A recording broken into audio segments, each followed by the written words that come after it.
Hey, so today I'm gonna show you how to create a simple drag and drop using RxJS.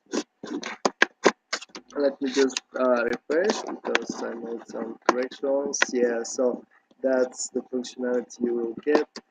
The reason that I'm doing this video is basically I saw that many guys try to implement the functionality using jQuery and all sorts of, there are also jQuery libraries for drag and drop functionality out of the box. But I think that maybe it's good to know different approaches for creating that functionality. Basically, the drag and drop.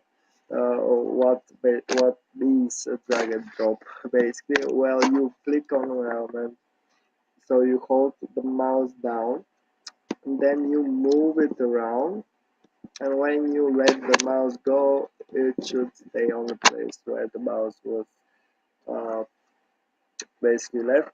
So, how we can create such functionality using RxJS? Basically, RxJS is the library which takes everything, basically events, promises, uh, whatever there is, and uh, transforms it into a collection, basically, of things that happen over time. So an event is something which happens over time.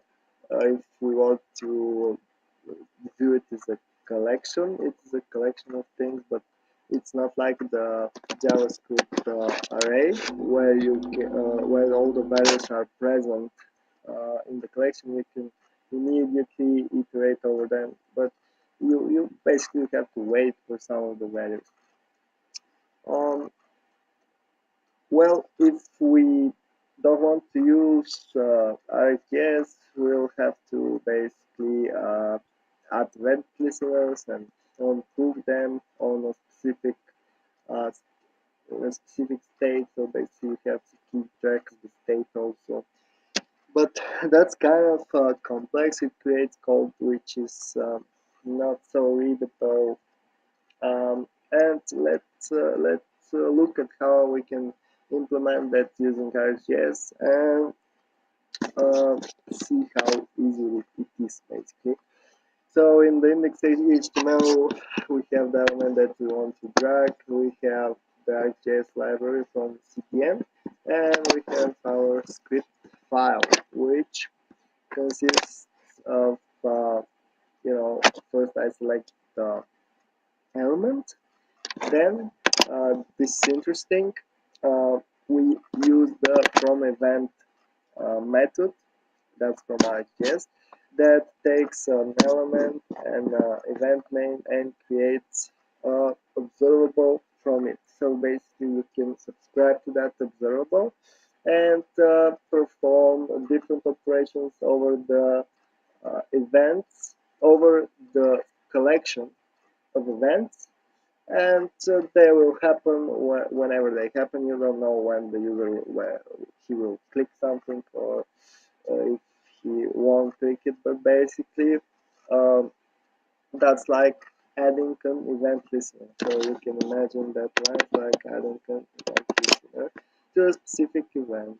So I have the mouse down on the element, but I have the mouse up and mouse move on the window, because let's say that I move the mouse too quickly and the mouse gets over the element. So then the mouse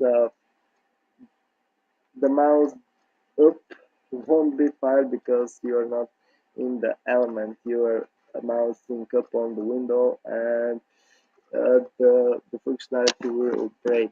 So basically that's why I'm subscribing to the window. Let's see what will happen if I use my block here on the mouse up.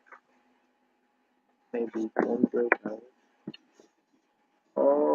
It works the same, but I don't know. Maybe it's the same. So let's see what will happen if we subscribe to the mouse move on the my block element. Okay, so that it can, I don't know, it seems like it works the same.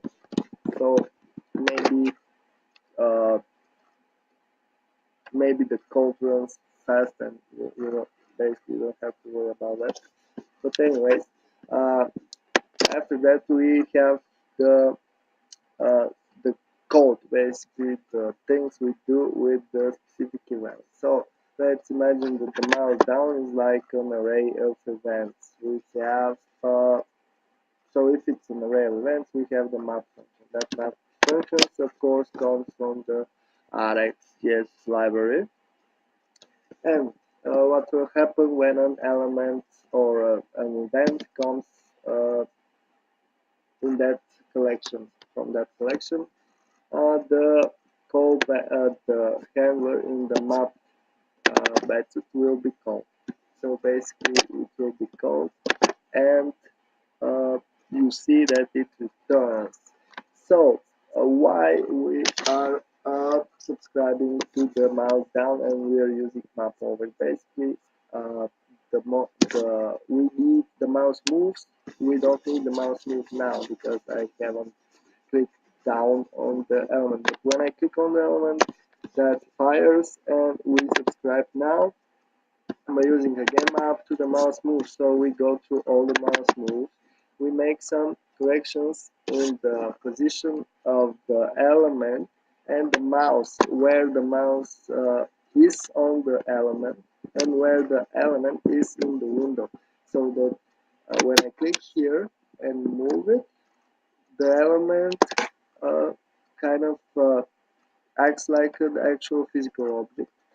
It doesn't just, the mouse doesn't go to the top left corner, because if I move the offset, meaning the position of the mouse with the element, that something like this will happen.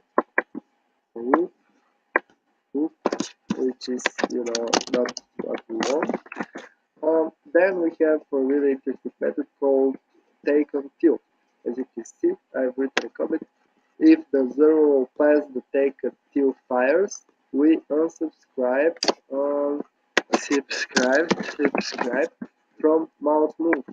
So we, when the mouse is up, we don't want to listen for mouse move. So that's the take until. It kind of takes an event which has no end. Basically, the user interaction events have no end, and uh, transforms it into something that has end. I mean, when the mouse is up, we are not interested in what happens. So after that, we use concat, which just takes the mouse down, because the mouse down is an array, and in it we have the mouse moves, which is also an array, and we have a 2D array, and we have to transform it into one-dimensional array, so we can take all the positions, all the things that happen, and set it to the element. I use the jQuery offset method, which has the same object format, so that I can pass directly.